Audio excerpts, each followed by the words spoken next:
Good evening and welcome to SportsZone. I'm your host, Mackenzie Freeman, and today we get to talk about some basketball, but first we're going to talk about some mean green football. I'm here with Val and Omar. Guys, UNT got the win, 52-20. Oscar, what did you think about the mean green win? I appreciate that one. I think we looked great. We were hitting on all facets of the game: offense, defense, and special teams. Our special teams blocked the punt. Our offense scored over 5 touchdowns, and defense was just putting on a clinic with 2 interceptions. I had offensive player Chandler Morris and defensive player Evan Jackson with 2 picks and 2 cool Stone Cold Austin celebrations. I mean, I completely agree with you, Oscar. We had 45 consecutive points at the beginning of the game. We limited Tulsa to 229 rushing yards, and that we just capitalized on the mistakes that Tulsa had. And so I think we blocked the punts. It was amazing. Chandler Morris threw 439 yards with 5 touchdowns. He's doing so good compared to the Texas Tech game. He had 3 interceptions. The past other game, he had 3 interceptions. So we are taking his average of interceptions down to 1.2 right now, which is great. I think we're going to have a good, it's been a good start to playing our first game in the conference. Right, Val, as you mentioned, we're 1-0 to start conference play. Mm-hmm. Val, I'm going to go back to you. How do you think we looked against the American in our first game? I mean, we have slow starts. I think that's something that we really need to work on. But there are other teams in the American Athletic Conference that we need to look out for. I mean, Tulane is doing really good. Memphis, we're about to face them too. And they've only lost 1 game against SMU, and it was by a 3-pointer. So I think we're doing really good to the teams we've been facing. Even though we didn't face, Wyoming, it's not from the conference, we still went against a team that, it wasn't up to our stats right now, but I think we're going to start facing opponents that are worthy to be fighting for and to not just let our guards down. So right. I think we need to, keep doing that. We've had a lot of good techniques, and I think Coach Morris is improving a lot of the things that UNT has done, and this is the best start that UNT has had since 1999, I think. So I think this is a really good start for the team. Yeah, I think Oscar. Yeah, like you alluded to, we've yet to see the best out of this American Conference. Teams like Tulane, Memphis, who I really think is going to be similar very much to UNT, as they both rock pass-heavy offenses with middle-of-the-pack defenses. So it'll be really interesting to see on October 19th. Expect fireworks against Memphis. Oh, yeah. And we got to talk about Chandler Morris. He had a great game. Val, you already mentioned it, 439 yards, 5 touchdowns. He's a top 5 quarterback in pass yards behind, players like Jackson Dart, Cam Ward. Do you think we see him keep his stats up like that, or do you think we see it drop off as we, go into the gauntlet of Tulane, Memphis, and Army? Oscar? As we get deeper into the season, you're going to start seeing more film on guys. Things are going to be exploited. Weaknesses are going to start to show. However, with Chandler, he's just a straight-up gunslinger. He is not afraid to rip that ball in those tight spaces, and he's just going to go for the big home run. So I don't see him slowing down, really just because we're a pass-heavy team. If that's on the coaches, if they want to switch that up. And Val, your I thoughts? completely agree with what Oscar said. I think Chandler Morris is a great asset to our team. On top of that, he was crowned, if you want to call it, the #1 player of the American Conference this week. So that is really good on our part. And he was named 3 times in the article about defense and offense and everything. So I think it was really good for UNT. And like you said, Oscar, we're going to see mistakes coming up in the future. But how he's working right now and how we are having the team work together, I think it's going to be really good. And hopefully he stays on top of everything. And Oscar, I know you mentioned how UNT is very much a pass-first team, but you look at the last couple of games, UNT's been using a running back by committee look. You've got Mackenzie McGill, who had a great game last week, and then this week we sort of used that same approach against Tulsa.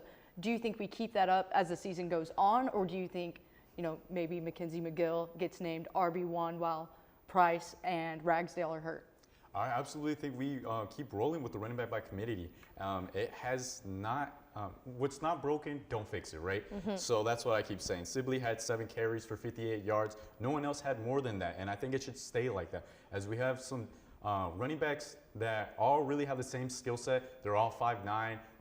Zach Evans is the only 200-pounder. So I don't see really running up the gut, stuff like that. I see more spread it out and see what they could do, fresh legs throughout 4 quarters of football.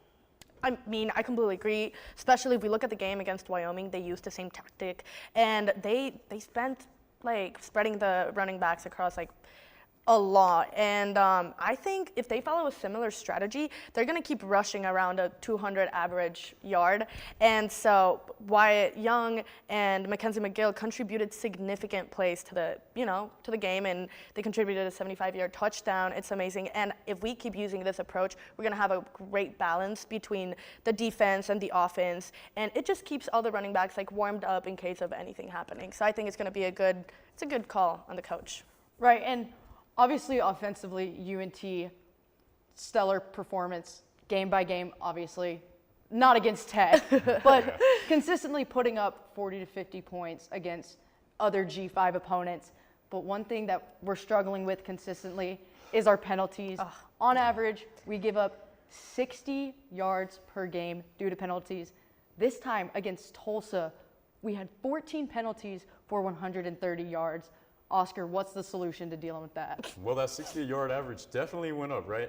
Yeah. 140 yards on 14 penalties, that's just not a recipe for success. No, the kickoff penalty at the beginning, 36 yards we gave up, like that is insane. We just keep adding yards to the penalties on top of everything. We're robbing our offense from big plays, and we're putting our defenses in horrible places. So when we get deeper into conference play, teams like Tulane, Army, Memphis, they're going to take advantage of it. I just said Memphis earlier. They're a pass-heavy team. If they have a free play, if they see a penalty down, they're going to score a touchdown on that. So it's not a recipe for success. And as we'll get into later, Coach Morris needs to fix that. Yeah, definitely. I feel we keep adding numbers to our penalties, and that is not going to be beneficial to us at any point. Yes, we have a great start right now in the conference and playing against these teams, but the teams we're about to face are like good, and like the teams we've been facing, they're good, But I feel like it's very important that we don't make this a bigger problem, because it's just going to affect us, and deeper in, all of the other teams are going to start working on their mistakes while we're going to not be working on them, and it's just going to be a whole thing where we're not going to be capitalizing on our ability and our potential. So we need to really work on that, and I think Coach Morris is going to have to really talk to them about how they play, because the penalties are just atrocious, so. Right, and I'm glad you guys mentioned Coach Morris, because this week UNT has a bye week, then they head into FAU, Memphis, Tulane, Army. So what do you think should be the central focus for Chandler Morris going into this bye week?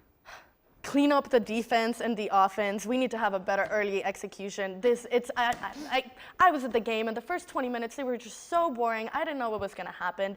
They need to work on that, beginning execution. I think if we keep focusing on our sharper starts and just everything, improving our third down conversions, that's also really important. But I think we just need to keep the momentum going throughout the season. What do you think, Oscar? Yeah, and with how critical we're sounding, it sounds like this team has a losing record, but ultimately, right? Yeah, ultimately. 4-1. Yeah, we just know what's bound to happen. Right? So obviously we need to clean up the penalties, but I'm going to bring up a little other subject, willingness to fight through adversity. I bring this up because in that Texas Tech game, I saw in the first couple possessions, we're going back and forth with a team that can light it up with anyone. I believe North Texas is that team that can light it up with anyone. So in that case, we need to be able to keep our heads up when, hey, your quarterback just threw 2 interceptions. Go get one back. Help him out. The rest of the team can show it. But Coach Morris has to show and tell his team how much potential they are to accomplish that potential. To accomplish what with that potential that they want to do. You get me? I think just Coach Morris needs to really have a talk with the team and just work on everything. I think it's also the first start of the semester, but they just need to, get together as a team and work as a family, I guess. Right, and I know that UNT, obviously, like I mentioned earlier, they're putting up great stats offensively, but even against Tulsa, they allowed, I believe, 200 plus rush yards. So I would definitely say focus on that rush defense. Pass defense is always going to be a little bit shaky depending on what teams you're facing. Sometimes you'll have a great game, sometimes you'll have a bad game. But would you say that it's fair to focus on the run defense? I would absolutely say it's fair. Running the 3-4, you're kind of weak trying to sort it out with the linebackers on the defensive side. However, if you find a solution to that, I think we'll be pretty good because our defense has some solid cornerbacks. I think you're absolutely right, Oscar. And UNT wasn't the only team that got the win in the DFW. When we come back, we'll take a look at the Dallas Cowboys win against the Giants.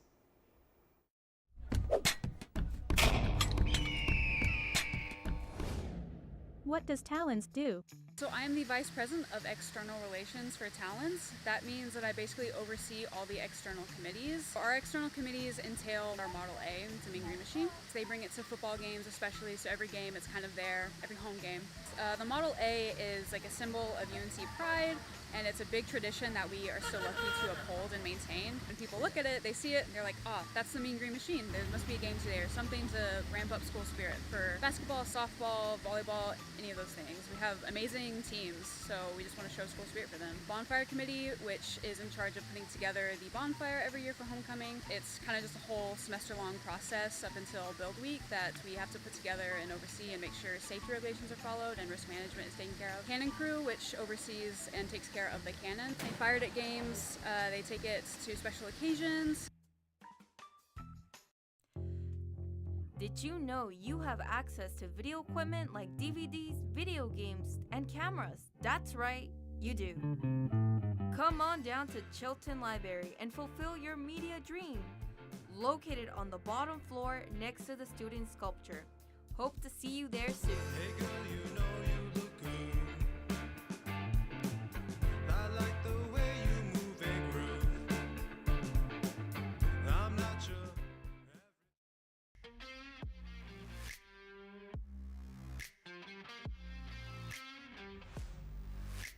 Welcome back to SportsZone. I'm joined by Seth Wickman and Samuel Craig as we talk about the Dallas Cowboys this past week. They got the win 20-15 over the Giants. Sam, honestly, not what I was expecting. I was expecting a 40-15 game. So, do you think the Cowboys underperformed this weekend? Absolutely, and I was thinking the exact same thing you were, is, we should be able to take care of the Giants, but we've just been in a slump these past few games, and this game especially, we just played really sloppy. We had 11 penalties, which is the most we've had all year, or at least tied the most we've had all year, which is going back to week 1 against the Browns. But the defense let Daniel Jones throw for almost 300 yards. Danny Dimes is reading defenses like I'm reading Mandarin, all right? He should not be doing that. And then Malik Neighbors and Wan'Dale Robinson, that's exactly who he's throwing to every time. They had almost 200 yards. Right. And then I could talk about the offense. I thought Dak did really good. I think he's probably the reason we won this game. And obviously that rushing game is not where we want it to be, but We'll get into that in a few minutes. Seth? A win is a win, right? But usually, we're used to seeing the Cowboys wipe the floor with this team, so it was a little upsetting to only win by 5. And the offense, they had those 2 touchdowns, but I feel there were missed opportunities there, and the defense, they did a better job of stopping the run, but I feel like that's still a focal point that they need to improve on. And of course, those injuries were also detrimental to us. Hopefully, we won't be missing Parsons and Lawrence for too long. And looking forward, they'll just need to improve on some certain things, like Mike McCarthy said in his press conference. A win is a win, but they'll take this going forward with a lot to work on, and hopefully they get that stuff done. And Sam, I'm glad you brought up Daniel Jones because you look at the stats throughout the game. Giants, 303 total yards. Cowboys, 293 total yards. Giants, 277 passing yards. Cowboys, 213. You look at this game on paper, and the Giants come out with the win. Do you think if it wasn't Daniel Jones in as quarterback, the Giants would have gotten the win this week? I do think that. I think Daniel Jones was just missing a lot of throws. And I won't lie, some of his receivers were dropping. But, if your guys are getting that wide open, you should be hitting them right on the numbers, right on the money. But Daniel Jones just is not working out for New York. Seth, your thoughts? Malik Neighbors was really just carrying that offense. He was wide open, and Daniel Jones even had even more opportunities to score touchdowns, and he just couldn't get it done. Yeah, like they said, if it was anyone else, this would have been an L for the Cowboys, which is pretty disappointing to say with the amount of success that they had last year. To come out like this with such a poor start to the season, it's disappointing for sure. Yeah, and you guys brought up the run game. You look at these last couple of games, the Cowboys only have 1 game above 100 rushing yards, and that game was against the Browns, who aren't doing very well this season. I believe they put up 50 against the Ravens. Is our run game cooked? Is it fixable? What's the solution there, Sam? Well, we have a really young offensive line. I know we have 2 rookies, and then I believe we also have a guy who's only been there for 3 years, Tyler Smith. So I'm hoping down the line we can see them start to slowly improve more, get more used to the league.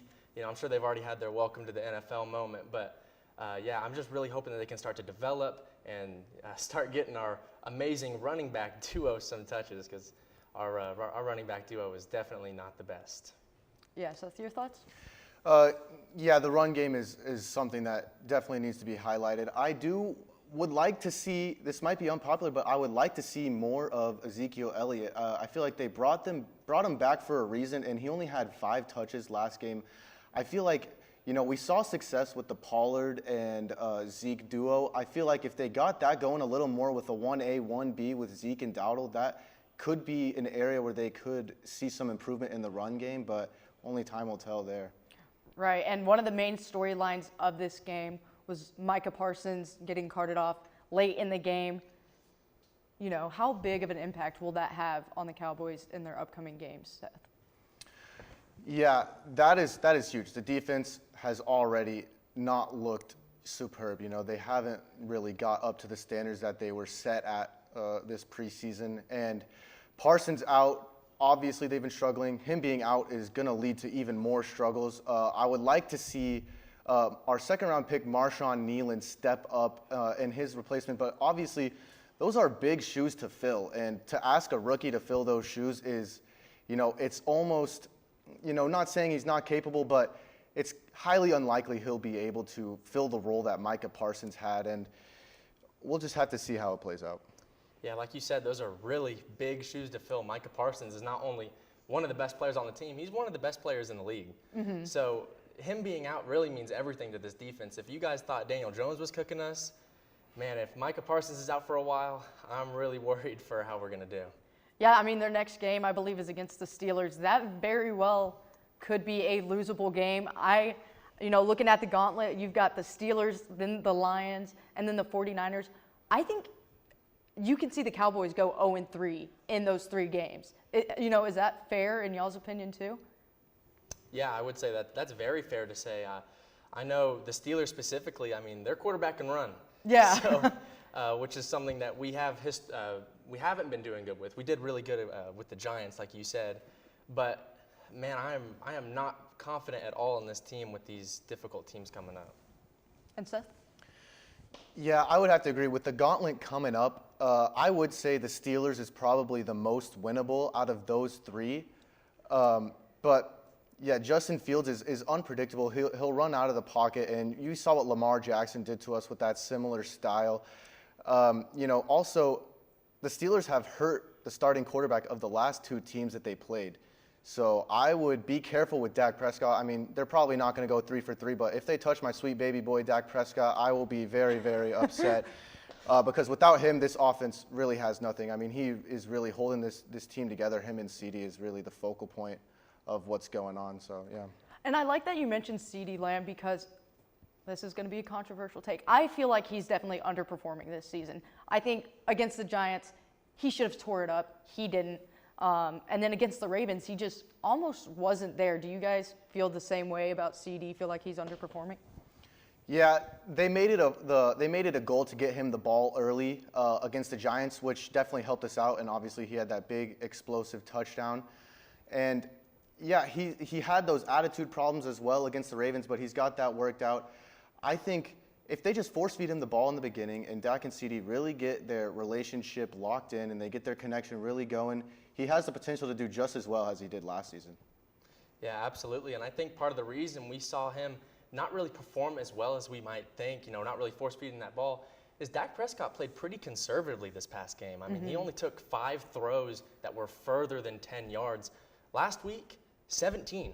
That's a big difference. So, yeah, I agree with you completely. Dak Prescott's got to just start force feeding CeeDee Lamb the ball. I think CeeDee Lamb is better than Dak Prescott. I think CeeDee Lamb is our best asset, and I really want to see him tear it up. And you mentioned how most of his throws were under 10 yards. Do you think, using that tight end play is really going to help the Cowboys out given their running back situation? Oh, absolutely. I like Jake Ferguson a lot. I think he's really good. So making Dak make those quick reads, it's going to be really important to get out to those tight ends, get out to those quick routes, even screens, trying to get those running backs involved out in the flats. So I would definitely agree. And Seth? Yeah, I would agree. The tight end is definitely something that should be of use, especially with limited weapons that we have on offense. I really do think we need someone to step up to help out CeeDee Lamb. Our receiver room is pretty shallow besides CeeDee Lamb. I feel like Brandon Cooks hasn't really been there. Jalen Tolbert has shown flashes of it. I think that's definitely a possibility of him breaking out. And I also like, Hunter Luepke had 2 catches last week, and I feel like he's a little bit of a wildcat that they could use, just throw him all over the place and be a little unpredictable with him. I feel like if they got him going a little more, that could also show some improvement on offense as well. He's kind of a really stocky guy, too. I would definitely like to see him in kind of a dual running back setup where maybe you have Dowdle, but then you have block for him. I mean, what do you guys think about that? That's exactly what I was thinking. Put him in as a fullback. He's a yes, big boy. bring fullbacks back. He is a big boy. Fullbacks are dying, and I hate to see it because, man, I love watching them. I loved watching Kyle Juszczyk this past week tear up the Patriots. They're amazing, and I would love to see him get more use. What about you, Seth? Yeah, that could definitely be something that would make this offense a little more unpredictable. I have felt like that the Cowboys have been, for the past 2 years, very easy to game plan against. And I just feel Luepke and some other players could be add a little bit of a wild card, kind of unpredictable aspect to our offense that'll make offensive coordinators have to splurge a little more on when they're planning for our offense. Yeah, I definitely think it'll be interesting to see how the Cowboys deal with their offense and defense given the injuries. But when we come back, we'll get to take a look at some MLB playoffs. Good evening, my name is Amanda Hasbell, and I'm joining you here today in the Union Parking Garage. Today we're going to be going over how to drive safely in the parking garage. Let's go see. Oh my God, this girl just got hit by a car. Let's go see what happened. Ma'am, are you okay? Did you see that lady hit me with a car? Yeah, we did. I got it all on video. Oh my God. Let's go over here and talk about how we can prevent that. Yeah, not the hospital. Well, right now we're going to ask you a couple questions on how we can drive safely in the parking lot. What are ways that we can be aware of our surroundings? Oh, we can look both ways. Jenna, also, how about putting the distractions away? Yes, just like our phones, turning our music down, and also not focusing on our passengers. Where can you get information on how to get a parking pass? Transportation.unt.edu. If you park in a garage, make sure you pay on the app or look for further instructions on how you should pay. And remember, no pass, no park. Let's all try to keep our Mean Green community safe. Remember, we're all in this together. Drive safe.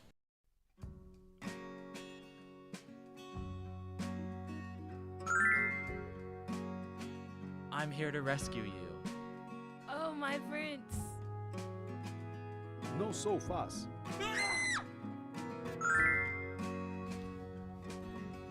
This story is going to be awesome.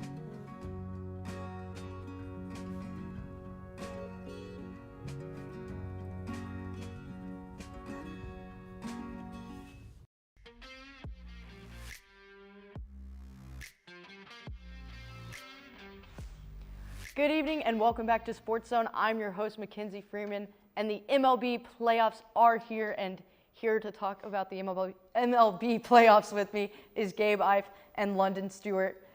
Guys, we currently have a big game going on. Mets versus the Braves. Braves up 1-0, top of the sixth.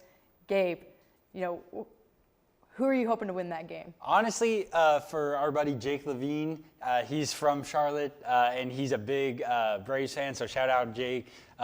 So I'm rooting for the Braves, but it's basically already playoffs. I just love this time. It's so exciting. We thought playoffs were starting tomorrow. They're starting right now. They're starting right now. If Braves lose, the Diamondbacks get in along with the Mets. This previous game, I don't know if everybody was able to watch it, but there was 12 runs scored in the final 2 innings combined. Crazy. It was insane. I thought the Braves, they were up 3-0. I thought they had it in the bag. Mets scored 6. Braves come back and score 4, a bases clearing double by Ozzie Albies in the bottom of the 8th. I think it's over. And then Francisco Lindor, a clutch 2-run home run in the 9th, only for the Braves to get a runner on second, and then they can't bring him in. So Braves, it's a must win or go home. Chris Sale had back spasms, so he wasn't even able to pitch today. But they're up 1-0. Their pitching seems to be doing just fine. So it's exciting, though. We'll have to see what happens. London, your thoughts? And I'm gonna have to disagree with you on that one. I really want the Mets to get in because I want the D-backs to get in. I hope they, they can redeem themselves from last year. Like you said, the game last night was by far a playoff game already. But I'm hoping that the Mets get in, so that the D-backs can get a spot into the playoffs to redeem themselves. I mean, you kind of touched on it. D-backs. Let's say they do get into the playoffs. Do you think that they can go on a redemption tour? I just don't see it, though. With the competition that's already in the playoffs, such as teams like the Dodgers and the Phillies, I don't feel the Diamondbacks can, make a run all the way to the World Series. I'll be glad even if they get past the first round. That's kind of where I'm thinking. I think if they do get in, they're more than likely a first-round exit. Yeah. What about you, Gabe? I kind of agree with both of y'all. I don't see it. Now, Corbin Carroll is still amazing. They still got some of that pitching. Ever since June, they started to play way better. While the Rangers had that World Series hangover basically the whole season, to be quite honest with you, the Diamondbacks got rid of it in early June, and they've played tremendous since then. But is it tremendously good enough to beat the Phillies, like you're saying, right, or the Dodgers? I don't think so. I think the Dodgers are going to have vengeance on their minds after getting, I believe, swept last year to them. Mm-hmm. So I just don't think they're going to have a shot. I think both of those teams are more talented than them, and I think they're going to both be playing with a reason to win. Gabe, I'm glad you brought up the Dodgers. Obviously, Shohei Ohtani, on the best team he's been on in his career, obviously, given the talent he has. Mm-hmm.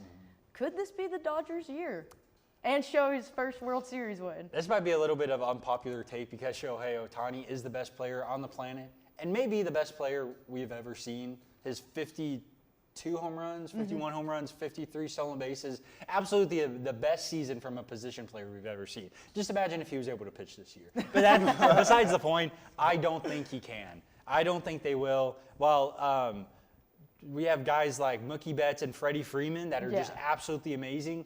They haven't performed in the playoffs. Last year, I want to say Mookie Betts was 0 for 23 to start out, and then he got a hit or two. He was not good. Freddie Freeman was a little better, but both of their star players did not come up clutch last year. I don't think they're going to again. I think that they're just a team that's perpetually, the lights are too bright. LA, just the pressure. It's a little bit like the Cowboys. Every game is under a magnifier. And so by the time you get to the playoffs, I think part of it, they're just worn out from the constant pressure, and so I think they're probably going to choke again. I don't know, Gabe. I know you're a big Rangers fan, and that's kind of what happened to us last year where our bats just got hot at the right time. You got Mookie Betts, Freddie Freeman. Those are some clutch players right there. I'm surprised that you don't think that they'll come in clutch. You look at a couple teams that we might be talking about in a couple minutes, some dark horse candidates. You look at a team like the Tigers, their bats are getting hot. You look at teams like the Orioles. They're not really hot right now, but they have the potential to get hot. I think there's several teams that could get hot right now at this right time that aren't these top teams. And London, what do you think? Is it Ohtani's year? I don't think it is. Like you said, in the past coming years, Mookie Betts and other players like Freddie Freeman haven't showed up. It takes more than one person to win a World Series. And I feel like teams also such as the Phillies, even the Guardians, if they make it to the World Series, I feel like they can beat the Dodgers. And I'm actually taking the Yankees over the Dodgers, actually, though, in 6. You're taking Yankees yes, over I'm Dodgers? taking the Yankees over the Dodgers. So I don't feel like this is the year for the Yankees to win that World Series. Them coming off 98 wins in the regular season. Like you said, it feels like they're sort of burnt out already, Yeah. But we'll be glad even if they get past the first round that they're playing in already. And Gabe, you mentioned dark horse. Who's your dark horse of the playoffs? I'm going to have to go with the Tigers. You have a guy, now Tariq Skubal is not a dark horse, nor should he be a dark horse to anybody. He's a Cy Young candidate. He should be the Cy Young winner, to be quite honest with you. I don't even know his ERA. It's too good to know, to be honest with you. But they're a gritty team. You look at a guy like Riley Green, 24 homers. He's just a young player, just a young buck. I think the lights are, I don't think he's smart enough, or smart's not the right word. I don't think he's aware enough for the lights to be too bright for him. I think the whole team, they're just gritty, playing with passion. They're certainly, we've seen over this past couple weeks, they just play hard. Now that they do make mistakes, but I think they're showing a little bit of the Rangers. They have the pitching. If their bats can get hot, I think it's a pretty similar. I think they can make a run. And London, your dark horse? I'm going to agree with you on that one. I like the Detroit Tigers. They're coming off a big win against the White Sox and in a 10-year, playoff drought. And like you were talking about, they're a real gritty team. And that's, grit is a big factor in winning playoff games in the postseason. You know, one other team I want to shout out real quick because I said the Tigers. I think the Orioles, I'm not sure if they're a dark horse. I don't think they're getting the respect they deserve either. I think their young core with Gunnar Henderson, Adley Rutschman, all of their talent, I think is amazing. And I think the Yankees and Dodgers are kind of two teams that are just taking over the scene right now and taking up all the headlines. I think they're a team that coming off their sweep against the Rangers getting swept against the Rangers last year. I think they're a determined core that now has a little bit of playoff experience under the belt, and I think they can make a run as well. Let's talk about that because I remember, last year we put you on the playoff block again because you're a big Rangers guy. Yes. Rangers are doing good. And as you mentioned, Baltimore, having the young core they have, we touched on their experience level, things like that. They didn't have, that veteran presence there. Do you think they can make it all the way?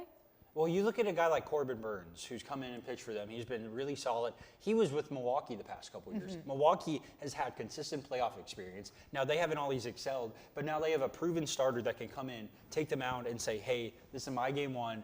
I've been, not only last year, but I've been in the playoffs several years. I know what the pressure is going to come like. You looked in that game 3 of last year in Arlington, they weren't ready for that. Yeah. When Adolis hit that home run, it was over. They weren't ready from the jump in that game. And so you look at a team now if they get down, I'm not 100% sure on who they play to start, but they aren't going to go on the road this time, have an early run or homer against them, and just completely give in like they kind of did in game 3 last year. I really think with this veteran leadership, a guy like Corbin Burns, I don't think he's going to let that happen. And I think that young core is going to say, hey, it's okay, we're all right, and get the bats going again and respond.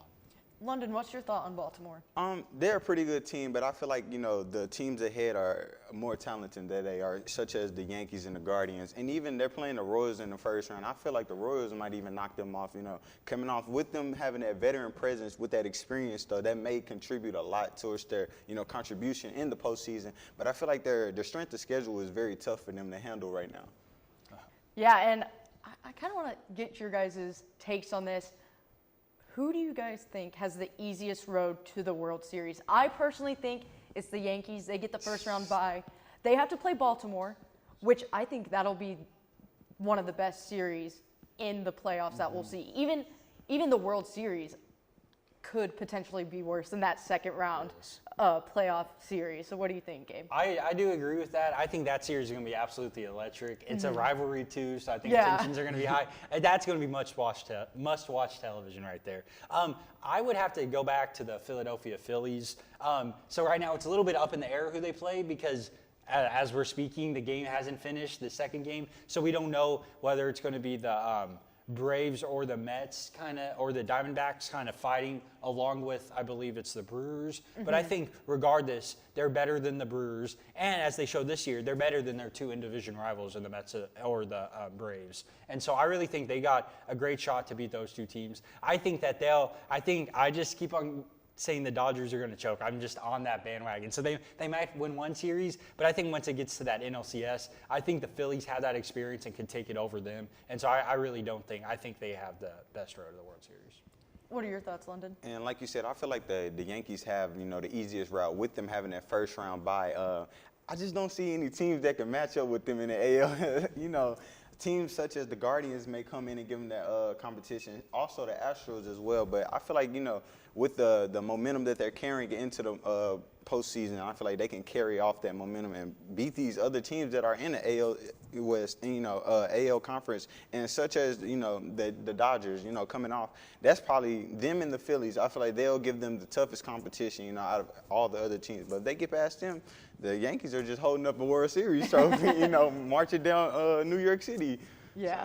And London, I already know that you said your take on who's going to win the World Series. Gabe, who you got winning the World Series? I got Phillies over the Baltimore Orioles in 6. Okay. So that's mine. I think Bryce Harper is going to be holding a World Series trophy up. City of Brotherly Love is going to get another ring. Controversial take. I got the Yankees and Brewers in the World Series. Give me the Brewers. Give me the Brewers in 7. And as baseball season is coming to an end, basketball season is beginning, so stay tuned as we take a look at the Dallas Mavericks.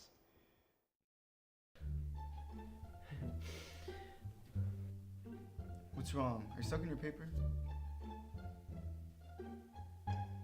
Pretty much. I haven't written anything in like an hour. Why don't you check out the Writing Center at UNT? Well, how do I meet up with him? All you have to do to make an appointment is visit the Writing Center's website and either call the number or email writingcenter@unt.edu. The appointment is 30 minutes long, and the trained tutors will be able to help with brainstorming, correcting grammar, ensuring clarity, and a wide range of services. They also do walk-in appointments. That sounds awesome. I'm gonna check him out. So, when's this paper due? 30 minutes? For more information, visit the UNT Writing Center's website. Yeah, it's 6 pages. Willis Library, located at the University of North Texas. It has computers, printers, and the building is open 24/7. By going online, you can book up to an hour of reserved space and one of the many private study rooms. Many of them are equipped with whiteboards, a table, and a TV to hook up to your computer. Textbooks can be checked out for free with a student ID. They also have many of these in ebook forms.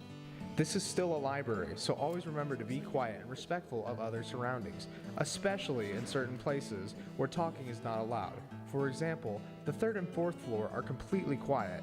As you can see, Willis Library has many options for students, with it offering many media sources and staying open all the time.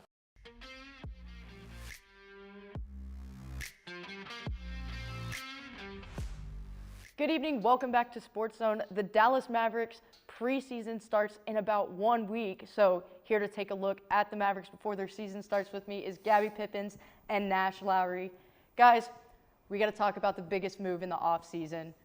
We get Klay Thompson. How big of a factor is Klay Thompson going to be for this Dallas Mavericks team, Gabby?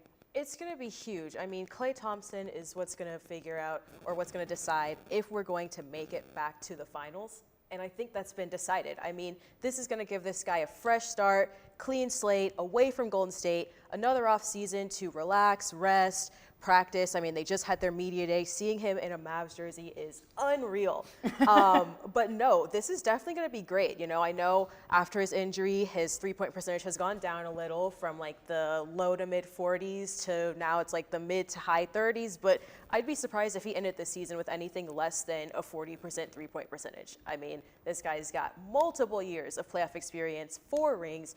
What else can you expect? Like, the question should be, how would we not do well with this guy? And this is really as much as people can criticize this Klay Thompson move, this is a once-in-a-lifetime free agency opening. Yeah. And if you don't take this, you look back on it for the rest of ever because you like didn't the get Cowboys Klay with Thompson. Derrick Henry. Yes, Yeah, I was exactly. literally just going to say that. Right, so if he's on the market, you are going to kick yourself if this doesn't happen. So as negative as it can be, this really is an overly positive move, right? He played 77 games last season, which is amazing. I bet most of everybody didn't really know that. Everybody thinks that his legs are completely gone. So 77 games, and really the only downside, which will take some time to get into, is that he really profits over playing with Draymond, who's a once-in-a-lifetime player with his playmaking bigs. So it's going to be, I'd say the biggest move for Klay is going to be creating a new playbook that they've been testing over the course of the offseason and as they get into the season. And here's my take on Klay Thompson. Is he out of his prime? Yes. What? Our defense is still going. He's out of his prime. No. He's out of his Wait, prime. another season or two. I mean, no. Yeah, so does LeBron James, but he's out of his prime. Okay, well, that's a little bit different. Klay Thompson, out of his prime, but defenses still have to respect the name on his jersey. Yeah. It's Klay Thompson. You leave him open in the corner. He's making wide open, you know. Minus the game he went 0 for 10. We don't talk about that. Oh, yeah. Sure. Only good things surrounding Klay Thompson. He's going to be a threat on the 3, and teams are going to have to respect that. Definitely. I mean, exactly. Really, now one thing I'm kind of skeptical about Klay with is, like I said earlier, his playing with Klay Thompson. Or, excuse me, he's playing with Draymond Green. Of course he plays with Klay Thompson every single game, right? It's himself. But, like, playing with Draymond, it's going to be a huge move. I bet in offseason, they've already been working together with Derek Lively in playmaking with a big. You really don't realize how much Draymond and Klay work together because Steph is darting around all the time. He's extremely mobile off the ball. Now, Luka is still mobile off the ball, but nowhere near towards the level that Steph is. Right. So now the playbook is going to have a lot of Derek Lively being up top or Daniel Gafford being up top instead of down low in the low post. Do you think he can combat that and be effective?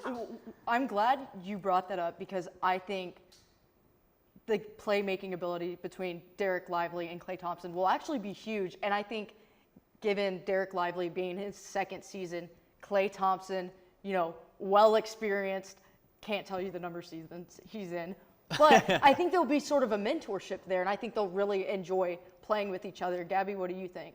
Yeah, I mean, like I said, I'd be surprised if this didn't work, especially with Derek Lively. I can definitely see that happening. Derek Lively has a year of experience now. Like you said, Klay Thompson's been around for a while. He's been around the block a few times. So I definitely think that the two of them working together can really be great. And I know we're going to talk a little bit about how Klay Thompson can really step into that 3 position, which, by the way, he's going to. Like, again. It's not an if, it's a when he does. Yeah.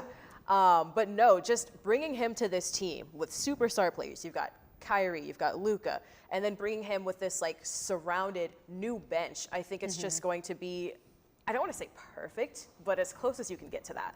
And I'm glad you brought up the bench because one of the biggest questions with the Mavericks is always, well, how deep will this bench go? And then, they get Najee Marshall, Quentin Grimes, Dinwiddie in the offseason. The Mavericks, in my opinion, have a solid 10 guys on their roster. Nash, what do you think about this bench? So the bench is actually the thing that I probably have the biggest issue with. And looking into this Mavericks bench, when you name a lot of players, and I'm going to name them for you, Brandon Williams, Spencer Dinwiddie, Quentin Grimes, Jaden Hardy, and then you get into the starting lineup, Kyrie Irving, Klay Thompson, Luka. I just named guards, right? And that's a lot of guys, especially the first names that I named, everybody aside from Quentin Grimes, Kyrie Irving, and Klay Thompson, who work extremely well with their best numbers with the ball in their hands. Brendan Williams and Jaden Hardy do the exact same thing. And that doesn't mean to say that they can't play on the same floor at the same time. They have, but it's in garbage time, right? And it's really just trading possession for possession. Who's going to get a bucket when the score is 101 to 89? So coming February, though, do you think the Mavericks have 2 or 3 guys on the bench that they can trade away to another team and bring a bench big in? Yeah, that's a very good point because as you were talking about that question, I was going to say that I doubt any of the guards stay on the team because there's going to be some egos that are shattered a little bit. So Jaden Hardy, his possession with the Mavericks, he was on the Texas Legends for about a year and a half. Saw him grow up there. He comes to the Mavericks and doesn't play at all for his first season, right? And then, so that's his first season with the Mavericks. He has Dinwiddie. Dinwiddie leaves, he gets more minutes, right? So now Jaden Hardy entering his 3rd year on the Mavericks, now his 4th year, his 4th year on the Mavericks with him being mentored by Dinwiddie and trained by Luka and trained by Kyrie and everybody else. You bring back Dinwiddie and you sign 2 new guards. So where is the trust in Jaden Hardy? Do you see the same issue, Gabby? Yeah, I see what you're talking about, and that really just makes me think, who are we going to keep? Who are we going to get rid of? Who are we going to trade for? There's just so many questions now that have been brought up. Would you say, though, this one's for both of you, would you say, though, that Jaden Hardy, being under Luka, being under Kyrie, Dinwiddie was on the team for his first season, do you think Hardy has some value that's worth trading given the guys that he's been mentored by? I think that's difficult. I mean, I definitely think that he does have more value now, but I want to see what he does first, before we just go ahead and say, yeah, we're going to trade him. I want to see what he does. I know it's going to be hard with Dinwiddie back, but let's just see. I mean, like you said, he's got a lot of years now, a lot of training from all these different people. So, I mean, do you think he'd be able to do something with that? Well, you say let's let him see, and he's entering his 4th season. Yeah, but and you let him see by sending away Dinwiddie. That was saying your trust. Let's let him see. If you trade away Jaden Hardy, it is a severe mistake. He is one of the few players that has come out of the G League Ignite to be successful. His only other comparable players that were also on the G League Ignite, Jalen Green and the new Bulls draft pick, Matas Buzelis. Those are the only 3 players, Jaden Hardy, Matas, and Jalen Green, who have been the successful players out of the G League Ignite. Amin and Asar Thompson still have some waning room to see, but you cannot throw away Jaden Hardy no matter what. And then given all the guards on this Maverick bench that you pointed out, do you think Luka is going to see less playing time this year? I would like to. Save him for playoffs. I would like to, but no, because think about it. You talk about Jason Kidd's press conferences, and Jason Kidd in the press conferences would just give him the ball and let him operate. And what does he do? He wins the MVP and puts up the best numbers in the history, right? The most combined points per game, rebounds per game, and assists per game in history. Nobody's ever been better. So clearly, this system works. Was he bruised and battered? Yes. And they made the finals with a great roster and a great bench. Can they make the finals again? Yes. But it's a matter of, can they keep these guards teamwork and cohesion with each other? And can the bigs learn the new playbook that Klay has to operate to be effective with this Draymond Green style of play? Those are the season breakers for the Mavs leading up to the season that starts in a week. Gabby, what are your expectations for the Mavs this season? Nash, I mean, you already said the Mavs very well can make the finals. Gabby, your thoughts? Yeah, I think they're definitely going to be back in the exact same position that they were in last season. The question, like you were saying, is just, how everybody can play with Klay Thompson and just what happens from there. Right. I definitely think the Mavericks' ceiling is going to the finals. I think their floor is being a playoff team. There's no way in the world that the Mavericks will not make the playoffs this year unless, injuries plague them, obviously. But with that being said, I'm excited for the Dallas Mavericks season to start on October 7th. But when we come back, we'll talk more football as we're going to discuss some quarterback problems.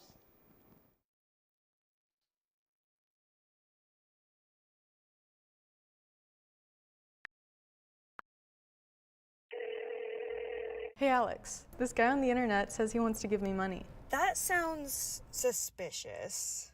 What do you mean? Typically, strangers who promise you money on the internet have their own best interest in mind. They often use bounced checks, which will disappear shortly after depositing, but not before they've asked for some money in return. So he doesn't really want to spoil me? No. Well, then what should I do? The best way to handle it is to block and report the suspicious message, or even consult local law enforcement if you've already fallen victim. So I guess we aren't going to Key West for spring break. No.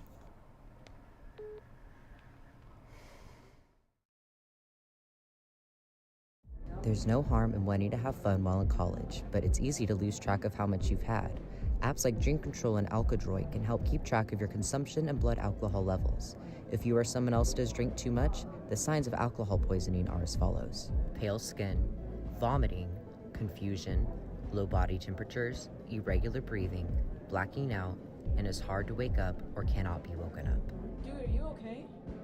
Hey, what's wrong? Wake up. It's an exciting time of year, but it's important to be responsible. If you suspect someone is suffering from alcohol poisoning, get help immediately. You will not get in trouble for seeking help if you are underage. For more info and resources, go to UNT's Division of Student Affairs.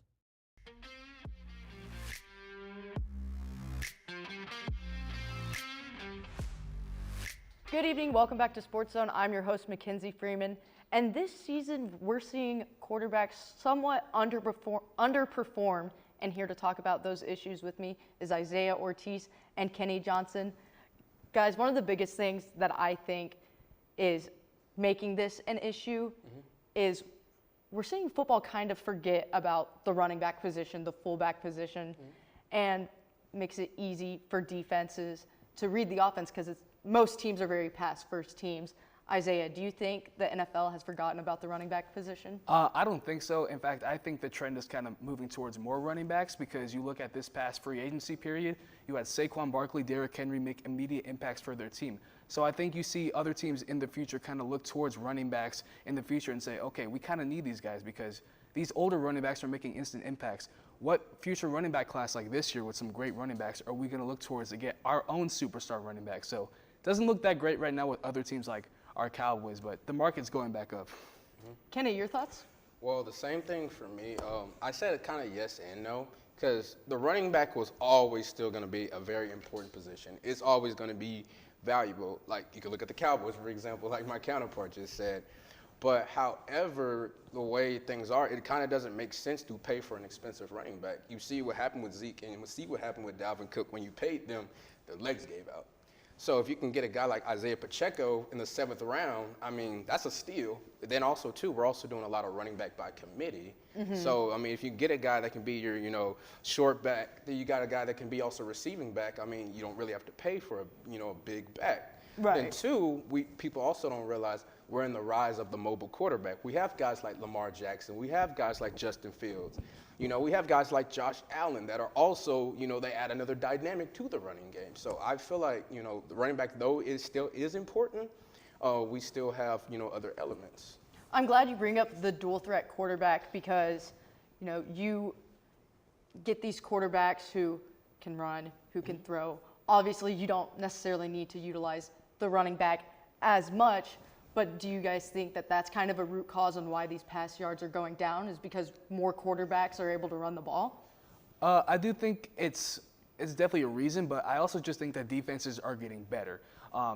There definitely have been more quarterbacks like a Jalen Hurts, Lamar Jackson, who don't feel the need that they need to throw the ball as much to win games. So you are kind of seeing more of a rise of like the short, quick game stuff rather than the exciting Patrick Mahomes deep ball that we're kind of used to seeing. So definitely, like you said, a lot of these new college pro system quarterbacks are coming into the league. They're not going to be high scoring. They're more, we're going to run the ball down your throat and we're going to take as much time down the clock as we need to win games. But as you said, it's definitely less exciting to see. Right. Kenny, and what's your thoughts? Well, honestly, we could say this has just been a weird season in general. Kind of has, We yeah. have guys like Sam Darnold and Baker Mayfield, top 10 in Whoa, passing. don't disrespect Baker. No, like I'm that. not disrespecting, even though, hook 'em, by the way.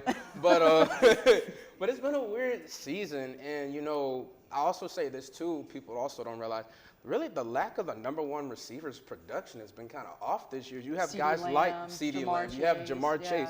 I get it. Get your money, get your bag. I respect it. But you can just kind of tell. Then of course you got guys like A.J. Brown. You got guys like Devontae Adams. You got dogs that has just not been healthy. And also too, I mean, we had a lot of rookie quarterbacks. We have Caleb Williams. We have Jaden Daniels. And just to troll a little bit, we got Bo Picks. But even then, they're still trying to get adjusted and all that stuff. Then also, people also don't realize we have a lot of bridge quarterbacks right now. You have Jacoby Brissett. We have the Gardner Minshew's. I mean, they're not bad, but they're not starting caliber quarterbacks. Right. So it's kind of just been a weird season per se. Yeah, and one thing you mentioned is the game is evolving, defenses are getting better. Let's talk about cover two. I mean, this defense is definitely hard to get past. I mean, you've got the two safeties in the back, and then obviously the 5 in the middle, linebackers kind of covering everything from about 10 to 15 yards out. I mean, do you see cover two being a reason that offenses are also, not performing as well? I mean, yeah, we kind of saw it against Cincinnati and Kansas City 2 years ago in that playoff game. If you remember, one of the biggest adjustments that the Bengals made was they ran that too high safety look, and they forced Mahomes to 3 interceptions. And as we saw that not only for the Chiefs, but for other teams with high explosive offenses, that trend continued. But the only thing you need to do, well, not the only thing, but like the biggest thing you need to do against those cover two looks is to run the ball. We saw it last night with Baltimore and Buffalo. Buffalo loves to run that too high safety look. But one of the biggest things that Baltimore did last night, first play of the game, 87-yard touchdown, and it brought the safeties down. More guys in the box to stop the run. So if you want to stop the cover two high look, you have to run the ball effectively. Right. Kenny, I mean, what's your solution for getting around cover two? Well, for me with the cover two, the weakness, they also don't realize with that coverage, though it is really good for short passes. I mean, really, there is a little gap between the linebackers and the safeties. And, if I was the offensive coordinators, I would run a lot of seams and a lot of double moves to kind of make the corners and the safeties kind of move around. And two, also, I would also run, like, especially if you had like a really fast receiver, if you can find that gap, I would run a post, honestly. If you had a Tyreek Hill, he can, with that type of speed, you can actually beat him. Then two, also, if I had a slot and I had a tight end, I would also have the option for option routes, just depending on what the coverage is. I would, they have the option to go long or they have the option to sit. So that's what I would do personally. And Isaiah, kind of piggybacking off of Kenny, do you think we'll see a lot of RPO looks against cover two? I know the solution is to run it, but you got to throw a fake play in there every now and then. Yeah, obviously you kind of have to because like I've been saying, you have to run the ball. And like teams like the 49ers, like play action is a big thing you have to do against these cover 2 looks. And that's why the 49ers have been such a good team. That's why the Chiefs started being a run-heavy team and used a lot of play action in those. Like Rashee Rice, Travis Kelce became so much bigger parts of their offense, and a big reason why I think they traded Tyreek Hill. Because they adjusted to them taking away the deep ball, they had to make, and like RPO does that same thing. You have to have the threat of you running the ball to take away the threat on defense of them protecting the pass. Right. And Kenny, do you think that, if teams adopt the RPO, running the ball against the cover 2, what defense do you see more teams changing to? Well, I still believe you still have to run a zone defense. Because, I mean, really, it's really hard to run man the way everything's kind of spaced out. And, the way we have, like, the game's getting more and more faster. So you're going to have guys to compete. So I really still believe, like, zone schemes are still very more important than man. And, I would still keep running zone, honestly. Isaiah, your thoughts? Yeah, I think I'd lean towards running more cover 1 because, like we mentioned, you bring a lot more guys in the box to protect the run that way. It's just obviously you're more vulnerable to give up those deep passes, but you have to stop the run first. I think that's the trend we're going to see going forward in the NFL as running the ball becomes even more important than it was these past couple of years. And then as far as quarterbacks do go, who do you guys think is the best quarterback in terms of going against that cover 2 defense? Yeah, I do think one of the best quarterbacks in the game is one of my goats, Dak Prescott. He's so good at dicing up the zones. Like you mentioned, a lot of the seam routes, the tight window throws that you see from a lot of quarterbacks today. Dak is one of the best in the game. And of course, Patrick Mahomes is he's really like the guy to look towards. Patrick Mahomes has kind of figured it out between obviously Travis Kelce and then Worthy now. He's got that mix of, the quick 7-yard passes, but then he can hit over the top to Worthy. Kenny, what's your thoughts? I have to agree too. It took me a while to get used to Dak, but really just seeing him just like really learn more, because of course he's not as mobile as he used to be ever since his leg injury. But I feel like him not being mobile made him smarter in the pocket, so he's able to dice him up on the seams. I really do enjoy them. Of course, you also got Patrick Mahomes, of course, the GOAT right now. Right. But, just seeing him get smarter, because you remember when he said it took him a while to learn how to read defenses. Right. But ever since really just learning them, I mean, he's been dicing them up left and right. And do you guys think this new form, new wave of football, you'll call it, do you think it's more entertaining than we saw, let's say, 10 years ago with your Tom Brady's, Peyton Manning's, Drew Brees? Or do you think it's less entertaining? Well, it's definitely less entertaining just because there's not as many points being scored on the field. But I think the product of football is still good. It's just to like most eyes, like the 20 million viewers, not everyone's going to come watch for defense. You know what I mean? Yeah. Like everyone wants to see touchdowns being scored. But for me, it's still very entertaining. It's still football at the end of the day. And I love how the game's evolving. But for like the regular eye, it's not as entertaining for sure. And Kenny, your thoughts? I agree. I mean, of course, the game's not like it used to be. We can all say that. Of course, we missed the era of, the Tom Brady's, the Peyton Mannings, all that, the Drew Breeses. But I feel like we're just in this kind of like new wave of, I almost say it's kind of like college offense a little bit to me.